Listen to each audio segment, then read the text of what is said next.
Namaste and welcome to Satsang.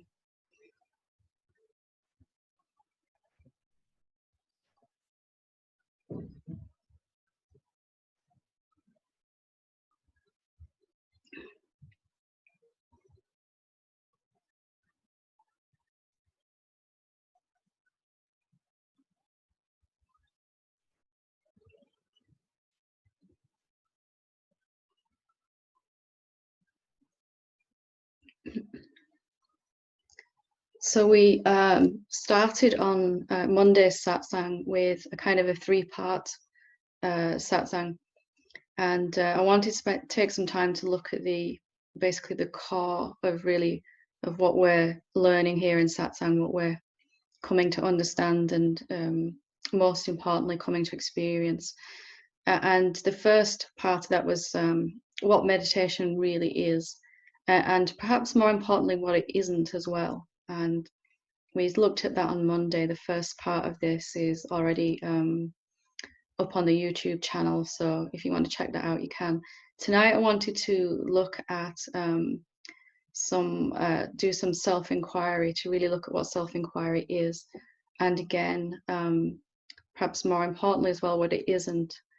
And then Monday, rather, we'll look at contemplation, because these three are really the same thing approached from a different angle, and either one of them or all of them will hopefully be experienced by you in a different way, in a much simpler way. I know for the purpose of tonight, self-inquiry was something that eluded me. It was a very difficult process, and it just became the source of endless frustration. And I really wanted to try tonight to simplify that, and really to show you that it can be something extraordinarily beautiful, natural and simple when we perhaps look at it with fresh eyes and come at it from a open place. So I'd like you to, if whatever you know about self-inquiry, just to forget that for this evening, and just to, if you've done this with me before, just to forget that too, and just come from the place where you haven't experienced this before, where it's new to you. And whatever you've read about self-inquiry in the past or experienced in other teachings, maybe just, set all of that aside for the purpose of this evening, this satsang, just to see if we can experience something much more fundamental and simple in our experience. So self-inquiry is really the process of asking, inquiring, looking and seeing as to what we really are.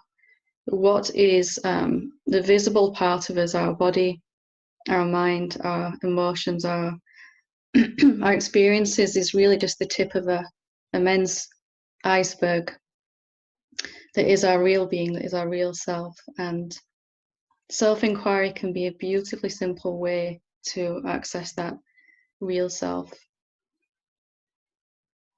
And the clue really is in the title, self-inquiry, inquiry into what the self is. And it's not a thinking process. It's not analytical. It's a direct looking and seeing. So it's a very simple thing when we actually experience it. It's an asking of a question, and then opening up to all the different ways that, all the different answers that want to come to that. So I'm going to explain a little bit about how I began to experience my own self-inquiry, because hopefully that's a lot simpler than most of us have been trying to do it. It certainly was for me, and hopefully much more accessible. And then we'll actually do some self-inquiry together. So as human beings, we are trained, conditioned to ask a question and then to get a particular answer to that question. And when we ask the most important question of all, what really am I, or what is reality, what is real, both of which are going to take us to the same seeing. In our self-inquiry, we need to begin to let go of this idea that there is one final answer to that question, what really am I? one seeing, one epiphany, one aha moment, one understanding that's going to bring the whole thing to an end. Because there really isn't. There is only the question and the endless answers that can come to that question. So in our inquiry, we're not going to be looking for the right answer. And this goes against our experience in many cases. We're looking for some final finish line where we experience something, we have some knowing, some understanding comes, and we go, okay, that's it now. But if we stop at any particular seeing or a revelation with our inquiry, then we're going to be missing out on something absolutely beautiful. So we're not looking for the right answer at all. And, you know, our mind will say, well, what's the point in doing it then if we're not going to actually find out what we are? If we're not going to find a definitive answer. And that's really because truth is infinite. What's possible for us to experience in this moment is absolutely infinite. So even if we did have some final cataclysmic seeing that what we are is vast and infinite, in the very next moment, it is able to be experienced even in an even greater way. So we're letting go in our inquiry of this definitive answer, and really the only answer we're going to come across is what we are right now in this moment. And that's going to be constantly changing on one level. And so if we go to our inquiry, letting go of the search for the right answer, we're also going to let go of the wrong answer, the idea that there's a wrong answer. What if there is just many answers that we can experience to that question? What really am I actually? And we're just going to begin to include all of the answers that want to come in our seeing. So we're going to include answers that perhaps we wouldn't even have classed as answers. You know, if we ask this question, what really am I? Then anything that happens in our experience is going to be some form of an answer to this question. We ask this question and just gently sit with it in our heart with an openness to see any and all answers. We're going to experience different types of answer to this question. We're going to experience thoughts, obviously. Our mind has many opinions about what we are, and also opinions about what we aren't, what we should be, all of that. And then we're going to also experience some emotions. Emotions are a kind of answer to this question as well. So if we ask this question, what really am I? And some fear arises in response to that question, or some peace, then it's really life saying, you are these thoughts in this moment. You are also these emotions in this moment. And we're going to also experience actually experience these sensations, states, even deeper answers. We may experience some profound states. We may experience boredom in answer to that question, a sense of confusion, not understanding. All of this can be experienced and just allowed into our inquiry as a kind of answer. Any internal noise and any external noise too. If a car drives past and while I'm asking this question and I hear the noise of the car, that's the type of answer too. It's not going to be excluded from this inquiry. So we're opening up really to all the ways that, all the answers that are present in this moment to the question, the deepest question perhaps of all. And as we're staying open with this question, which we're going to experience in a moment directly, just the openness of the question itself is going to begin to change our experience, and letting go of this very human need to find the right answer. Although it may appear that awakened beings have found the right answer to this question, what really am I? Actually, what they are certain that they've found is that they don't really know. And even if they do know momentarily, I'm appearing as all of this, then that answer is going to change in the next moment. So there's a deep and profound experience of not really knowing and asking the question. Asking the question, what really am I, is going to really kind of undo the idea that we already know, what we're sure of about ourselves. I'm sure that I'm not awakened yet, or I'm sure that I am awakened yet, or I'm sure that I'm confused or lost or, suffering or whatever it is that's going on in our experience. So the question itself is more important than any particular answer. The question itself is going to allow you to experience a kind of openness, a kind of not knowing, a kind of actually wanting to look and see, a curiosity that's developing inside ourselves that perhaps we've closed off from as adults, but you can begin to experience it again.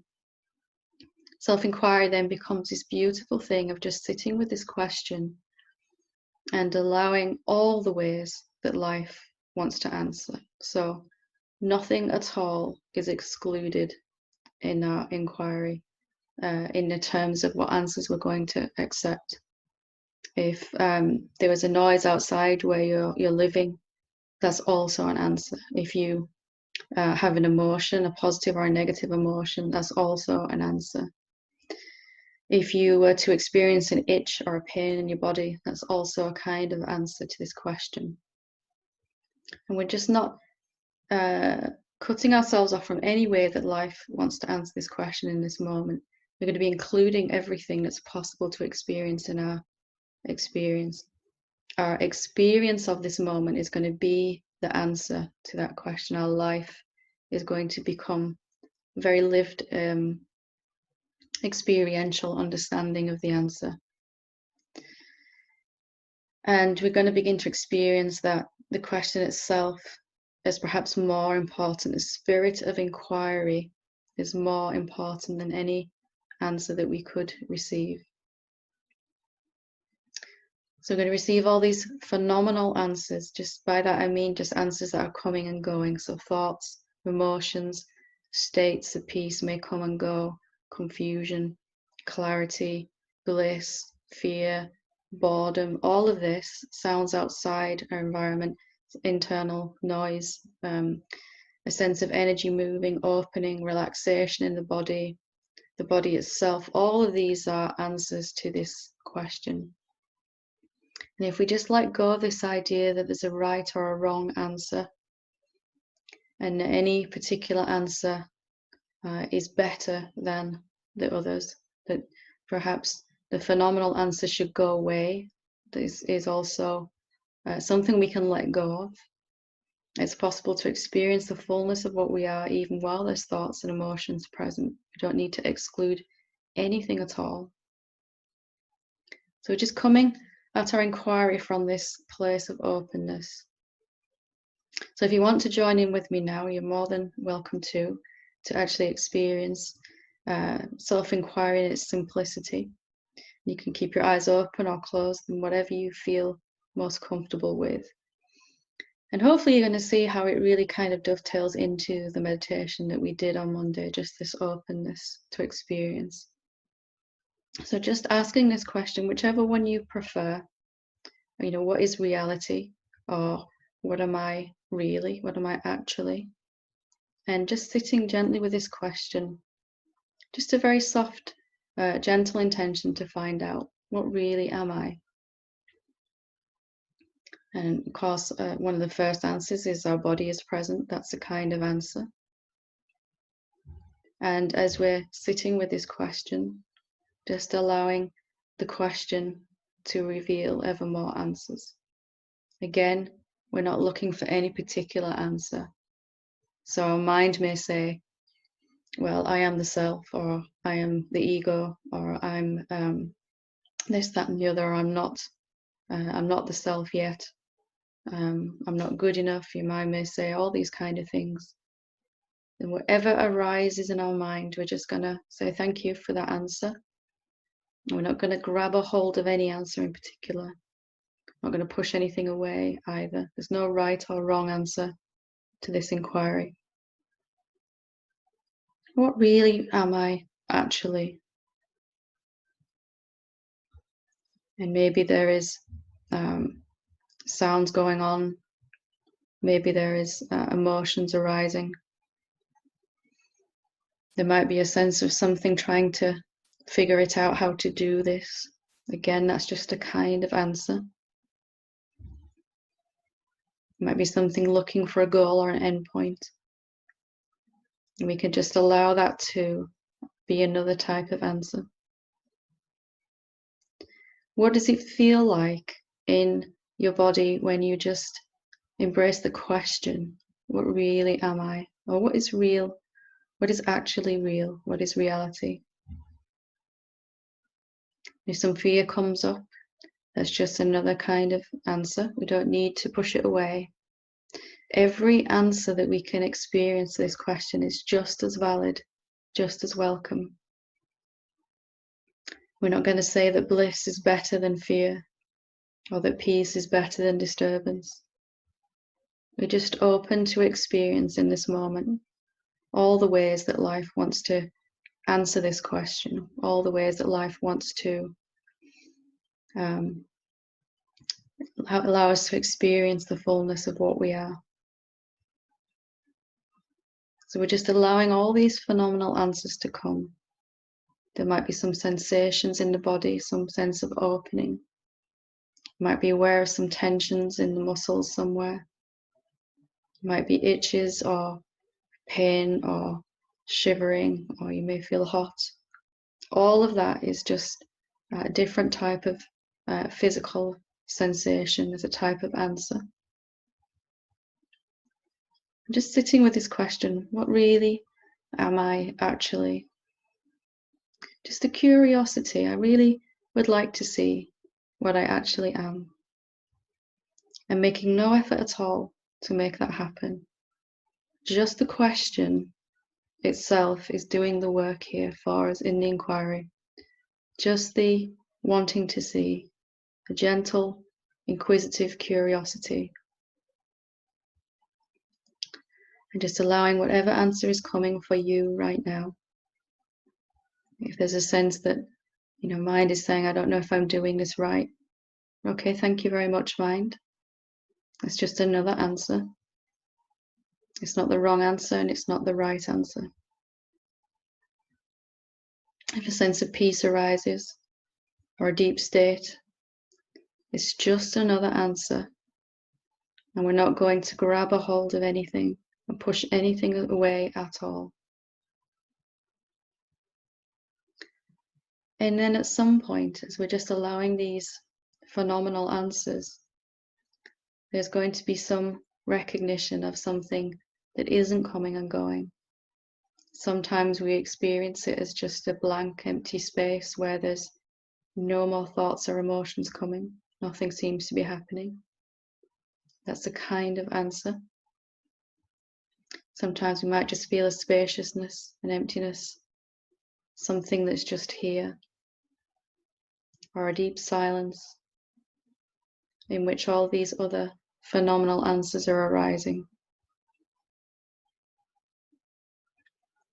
And again, when this presents itself at some point, this spaciousness, this not a thingness that we are also, we're not going to grab a hold of that either and say that's the right answer. It's just another answer that's arising in this moment. There is a sense of peace, a sense of spaciousness, a silence or a stillness. And there's also all the phenomenal answers to this question. What really am I actually? And if we just don't try to choose any particular answer, even this spaciousness that opens up, then we're going to find that this kind of non-phenomenal answer just becomes more evident, just kind of moves to the forefront. And maybe the phenomenal answers, thoughts and emotions, they're just kind of starting to quieten down on their own, that we're not trying to make anything happen. Again, just the openness of this question, what really am I actually? Maybe there's so much more to experience when we just keep including answers. We're not looking for the right answer and trying to eliminate anything from our experience right now. So I can hear the clock ticking. I can feel my body. I can hear these words. All of these are answers to this question. And there's a recognition of some spaciousness in which my body and the clock and all of this are appearing. So our inquiry becomes this kind of open-ended, ever-deepening experience of this moment of our self. All the ways that we are appearing, all the shapes and forms and names, and all the recognition of the formless spaciousness, the awareness that is in the background and moving to the foreground. And that spaciousness, that beingness, may not feel amazing at first. It may just feel like just emptiness, like nothing is actually occurring there. It probably won't be all that exciting at first. We're just allowing that to be present as an answer to this question. In this way, self-inquiry can become something that we are just being rather than something that we're doing as a means to an end. Something that we are just experiencing and ongoing. And even when our body is moving around and we're interacting with other beings, the phenomenal answers will be changing. Other beings coming into our experience will be answers to this question. Other experiences, other physical locations will be answers. And it's a question, the openness, that's really allowing us to dive deeper into the fullness of this moment. What really am I actually? And whatever answer we experience, no matter how beautiful that may be, we're just fostering this kind of inquiry, this sense of curiosity, and never concluding that we've found the right answer. In fact, enjoying how it feels to just not know what you actually are, to be experiencing it directly. All the ways that you can appear as all of this, and the empty spaciousness, the intelligent sentience itself, in which all this is appearing to be. We can never get to the end of this inquiry. We can only ever be experiencing a deepening of this inquiry. And very soon, you'll fall in love with how it feels to be living as this question, living as this question mark that I don't really know, and it's okay that I don't know, and it's okay to actually find out and experience, that we don't have to form some final conclusion. Right now, you are all the ways that you're appearing in your experience: human body, thoughts, emotions, furniture in the room itself, the place you're sitting in, these words, everyone else on this satsang, and the spaciousness, the formless awareness in which all this is appearing. The shapes that you're taking will continue to change continuously,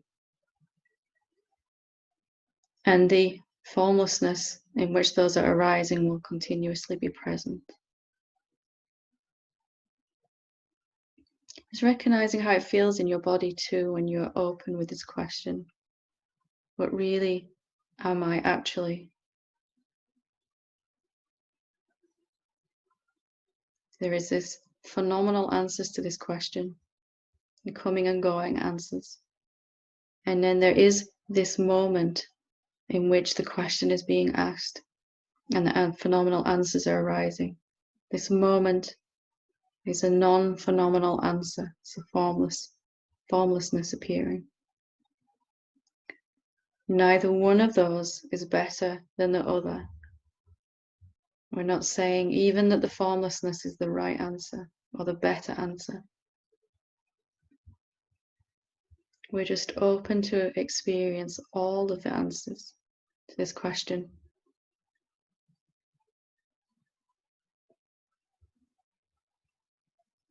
And naturally, just the question itself, the spirit of curiosity and inquiry is just allowing us to explore the deeper aspects of this moment, of this experience of our real self. That maybe we've only ever suffered because we've been grabbing a hold of a couple of answers to this question, some thoughts or some emotions about ourselves. And there is so much more to explore when we don't stop at any particular answer, no matter how beautiful or ugly we experience it to be.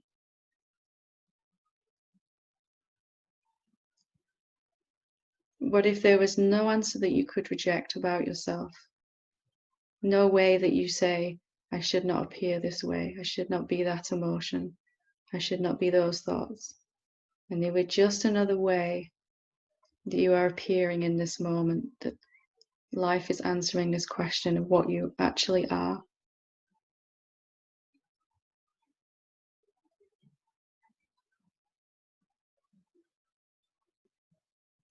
Just living with this question gently, wherever you go, taking it with you, exploring all the ways that you can appear as you move through your experience, your life. And just letting go of the need to find the right answer to this question. There's only the right answer right now, and then that answer will change in the next moment. Is there any need then for a finish line, or can your life be the experiential answer to this question? What really am I? What is real, actually?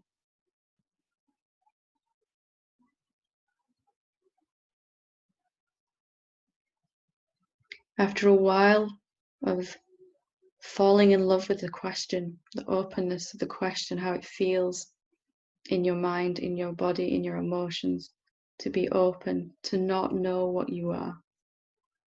You'll fall in love with this. You won't even want to know. And that's what the awakened beings, the great beings of the past have done. They've just fallen in love with not knowing and actually experiencing in this moment. And that also includes mind, it also includes emotions, also includes experiences. It's inclusive of every single way that you're showing up in this moment already.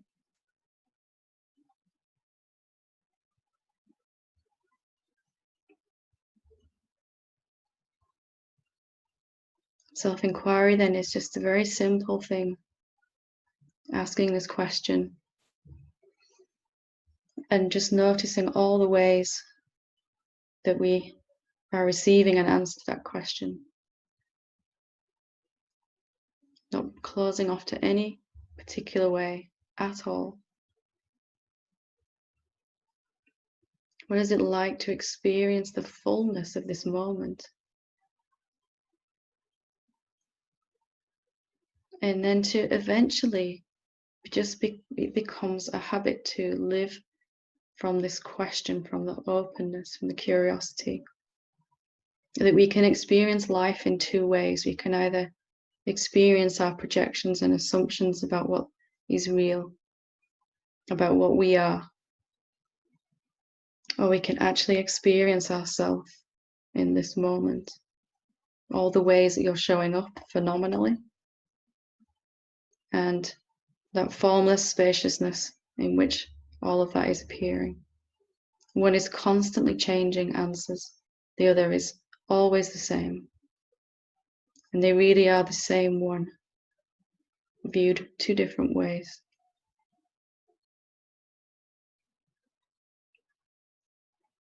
Self-inquiry then is no longer something that we're trying to do to get to a final answer, but it can become an ongoing inquiry, an ever-deepening experience of reality, and never getting to the end, and never assuming or concluding that I know now what I am. Of course, you'll have those epiphanies, those revelations, those aha moments, deeper seeings. The very next moment, there is an even better answer waiting, even higher, even deeper experience of this moment.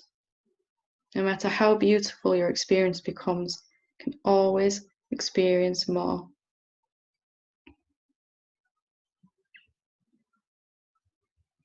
And it becomes a way of being rather than something we're doing.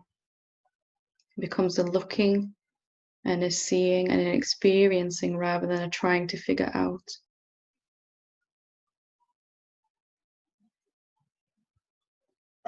And instead of trying to remove things from our experience and go straight to the formlessness, we can just include all the phenomenal answers, not rejecting any particular one. Naturally, in doing so, that openness will make the formlessness evident, the awareness, the beingness, the consciousness, the presence that you really are.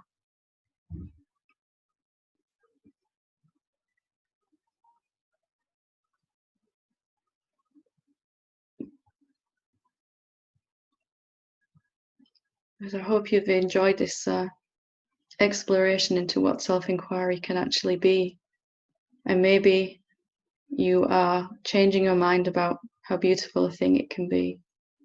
And really, there is no difference between meditation and self-inquiry. Self-inquiry becomes a kind of meditation on reality, on the reality of the self, of what I am.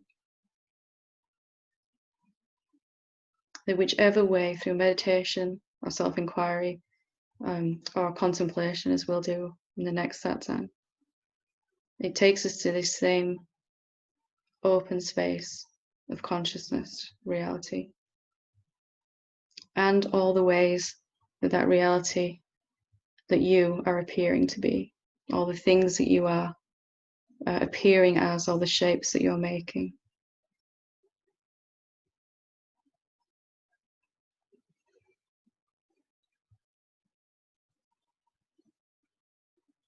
If you just fall in love with the question more than any particular answer, you're going to have a very different experience of life to most human beings.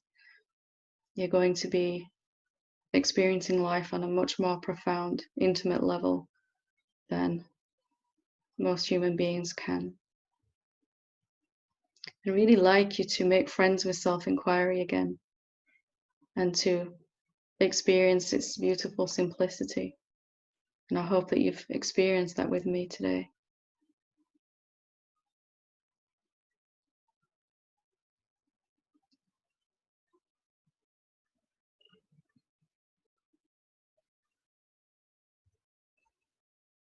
Okay.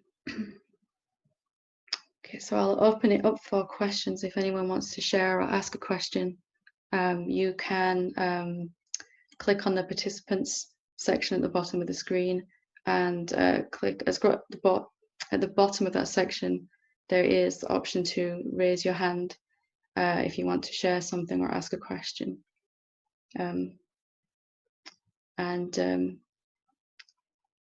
While we're waiting for those questions, just see, even with your eyes open, you can maintain this spirit of inquiry, this openness, and maybe even while you're asking a question or listening to an answer to the dialogue that comes after this.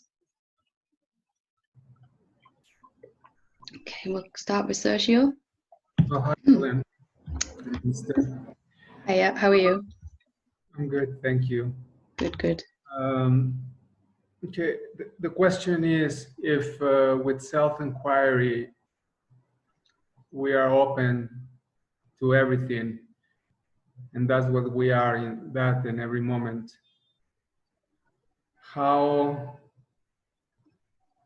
then all the unwanted beliefs, then I am that too.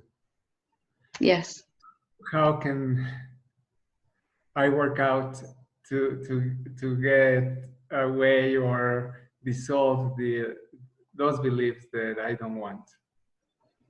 That's a really good question. So if I'm open to all of these answers, you know, how am I going to move beyond these beliefs that are kind of limiting my experience? But if you can recognize that with the openness of the question, naturally, the formlessness that is our deepest experience of self is going to become more and more evident and appear faster every time we ask this question. Appear is not the right word because it's always here, but we're going to notice it. And if we take the stance of the formlessness, which isn't trying to reject anything, it's not even saying, look over here, I'm the formlessness, I'm better than the forms. You know, if we take that stance with our inquiry, that openness, then what begins to occur is the answers that we're getting phenomenally to the thoughts and the emotions and the experiences are going to begin to change. They're going to become more pleasant by just by being open. And the thoughts, the quality of the thoughts, the frequency of the thoughts, the frequency of the emotions is going to get more and more positive, not by trying to change them, but by our openness. Naturally, the manifestation is always increasing, always becoming lighter, you know, always becoming more. So if we just allow whatever thoughts are coming to arise as answers to this question, then at some point we'll realize that those thoughts have disappeared. Our attention will, what's coming to the foreground of our attention is the answer that is the real self, the silence, the stillness. And as we take attention off, the reason these thoughts perpetuate these beliefs is because we've been accepting them as the only answer. If I ask, what really am I? And I get a sense of unworthiness or something like that, the feeling that I'm not good enough. Before we might have grabbed a hold of that and really felt that that was true and therefore keep experiencing it.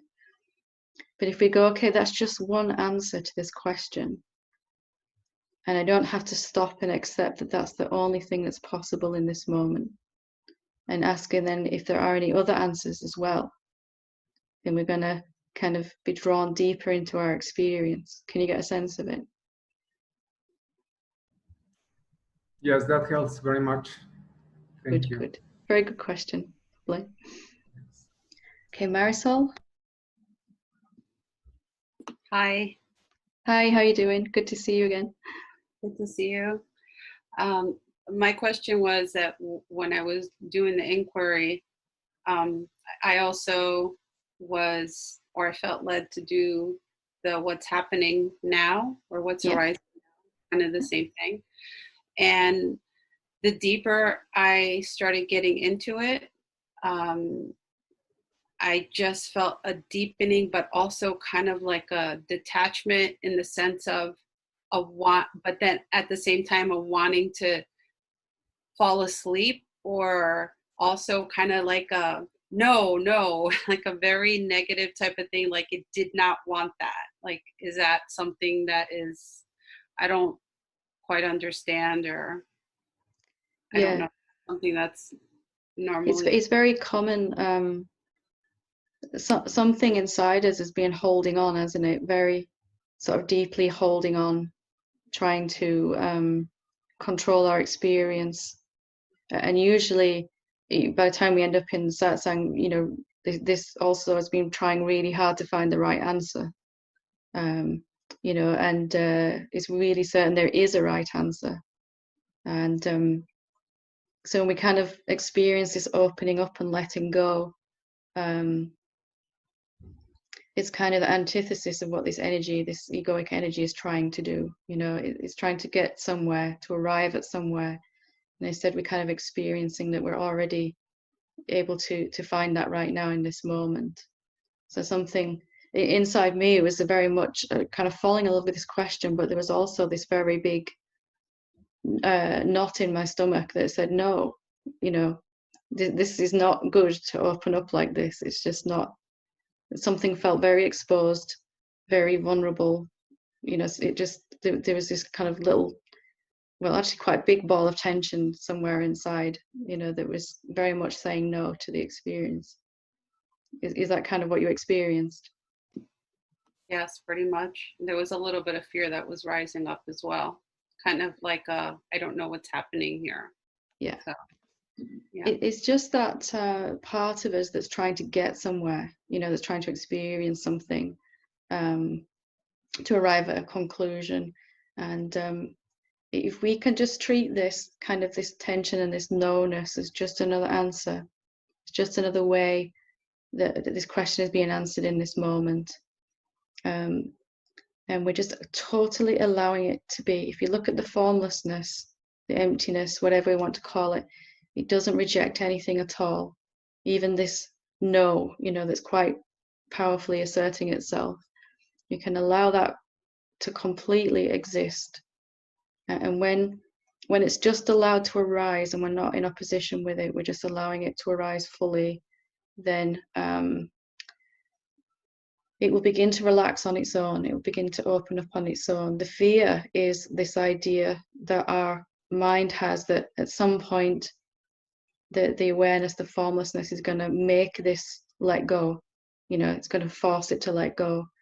But when it's just allowed to arise and be there for as long as it wants to be there, it kind of starts to relax on its own when it realizes that somehow our mind has got this idea that the self is this big bully that's going to come in and smash it or something, and, you know, force it into 1,000 pieces. And it really is the opposite of that, isn't it? It just loves it completely. Okay, if you want to say no, you say no, and you can totally be that no in this moment, and the fear, whichever way it's arising, and it will dissolve then on its own time.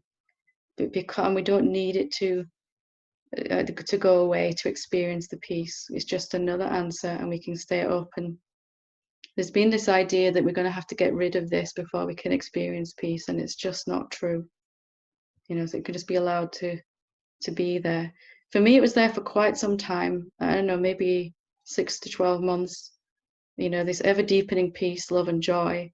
And right in the center of my stomach was this fist going, "No, you can't make me let go." You know, I don't want to. But it was just loved more and more and more, and eventually it just kind of ran out of steam and must have disintegrated at some point when I wasn't looking, you know. So I hope that helps. It's a very common experience, very common. Thank you, it did very much. Thank you. Good question, lovely. Okay, Gaina, we'll go to Gaina. Hi Helen, hi everyone. Can you hear me? Hiya, how you doing? Hello, I'm alright, thank you. Are you? Yeah. So just a question. It's quite timely you kind of Satsang tonight, because I've been thinking even more about more realizations, really. Well, if you can have more realizations, but a deepening, I suppose, if that's the best way to describe it. A clearer seeing that you know, there might have been certain areas where in my life where I thought that might have been right, even if it was more subtle.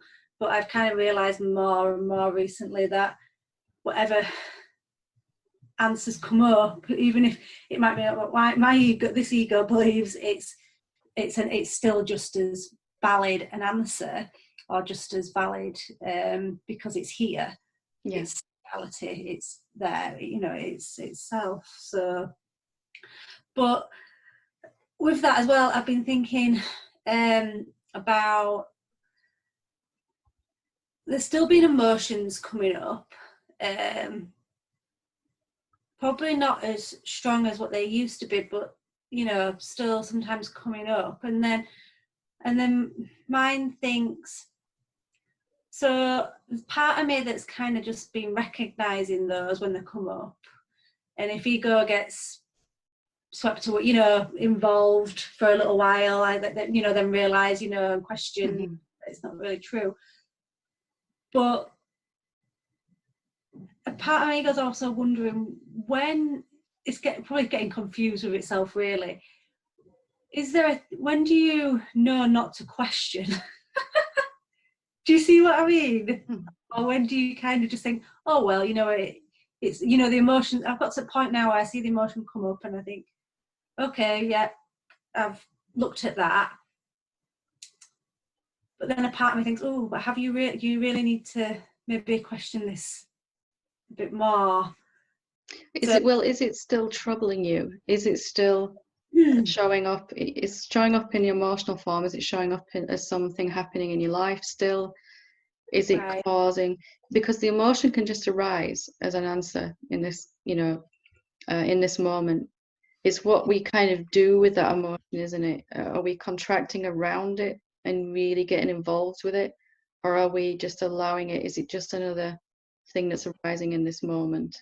You know, and if we're kind of fixating on it and feeling that contraction, then losing the sense of the openness, the questioning, then probably we need to inquire into that a little bit, you know, through contemplation or something that we'll do next Monday. But asking, you know, sort of looking at that in itself. Or it can just become a place where we recognize I have a tendency to close up. When this answer comes, something grabs a hold of it. When this emotion or that thought or this being arrives in my experience, I tend to contract. Yes, just to notice that's going on. We can then go back to the question, okay, that's just an answer. And are there any more answers? You know, what else is there to experience in this moment? Right. Where it's worth questioning again through contemplation is to really look happening when the emotion arises. Not the emotion per se, is it? It's what are we doing with it? Are we going into some relationship with it, saying it means, or, you know, means something? Yeah, I don't know anymore, if I'm honest. That's okay. That's great. Yeah. See if you can, you know, next time that emotion arises, can it just be another way that you're showing up in this moment? And then it doesn't matter whether it's there or not. It doesn't matter that it's got a different label in the mind to peace or something. It's just another way. The peace comes from not contracting around any particular answer, not saying this is the most important answer. Right, yeah, okay. Yeah, right, I get that, yeah. If you zoom in around this emotion, whatever it is, let's say it's fear or something, then you will seem to lose the peace on all the other answers, because you're really only looking at this one going, this is the most important answer in this moment. And can that be the same for like physical sensations and stuff? Yeah. Those ones, you know, physical pain, all of that is something that our attention goes to, and perhaps we may have to practice opening up, staying open to the other answers as well, you know, in that area with physical things. And we all have our favorite, not favorite as in we like them the best, but favorite thoughts, emotions, and things going on in our life that we seem to contract around. It's the most important answer in that moment. We pick it up and go, this is relevant, you know, and that's just where our karma lays. So we're just kind of looking at, okay, do I have to automatically grab a hold of that one answer when it arises, or can I just learn to let it arise and give it no more meaning than any other answer in that moment? Yeah. Okay, thank you. Good stuff. Good. Lovely. Ian? Hello. Hiya, how you doing? I'm all right. Are you all right? I am all right, thank you. I was just out the three things when meditation, contemplation, and self-inquiry.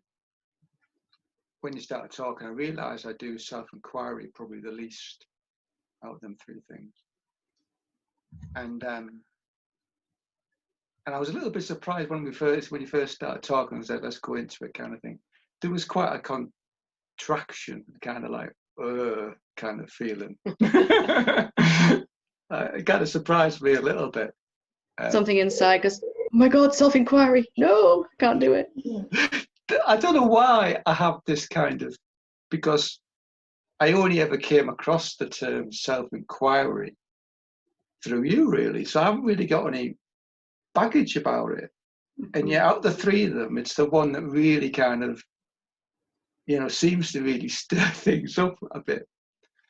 And funnily enough, as we progressed, well, it didn't take that long, but it was like, oh, it's really just the same as meditation. Yeah. And it really started to kind of really sink in, and it's the same kind of, feeling in the body was the same, and all this kind of stuff. And I just thought, do you think I should just do a little bit more self-inquiry to kind of like knock it on the head kind of thing totally, and kind of, come to peace with it kind of thing? Well, if you can see that they're both leading to the same place. In meditation, we start off really by noticing, in the meditation that we did on Monday, there's all kinds of different ways, obviously, but we start off by looking for what's in the background of our experience, what's constant, what's not changing. And whichever way we have to recognize that, whether you call it awareness, silence, stillness, peace. Self-inquiry is a kind of meditation then on everything that is present in your experience and that space in which experience is arising, the real self. So they're going to lead to the same place anyway. Some people find it easier to include everything we're experiencing in this moment, which then naturally leads to an awareness of the awareness in which it's all being seen. Yeah. Some people find it easier to kind of, okay, not this, not this, not this. Let me just look at the non-phenomenal aspect, the silence, the stillness, the peace. Mm. So it's only whether, which is a really long way to say I don't know the answer to this question. Only whether you're avoiding self-inquiry from a place of resistance, or whether it's just not your thing and you prefer meditation. Right. What I would say as a caveat is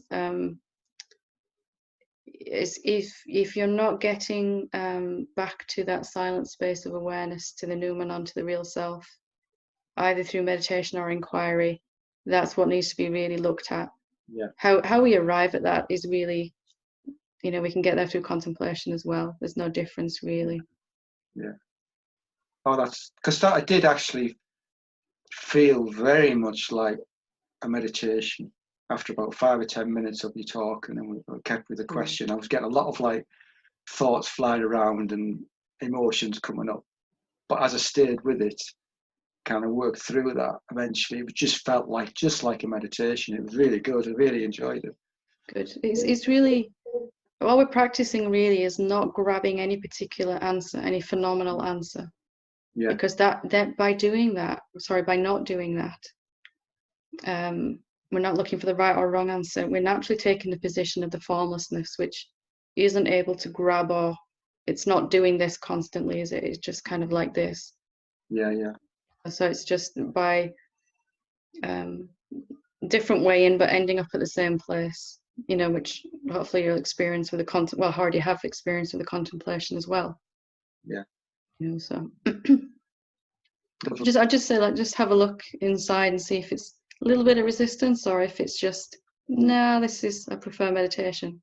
Yeah. Yeah. Or maybe it's a bit of both of those. Yeah. Okay. That's great. Thanks, Helen. Okay. Great stuff. Okay. We will leave it there for this evening then. Thank you. Namaste.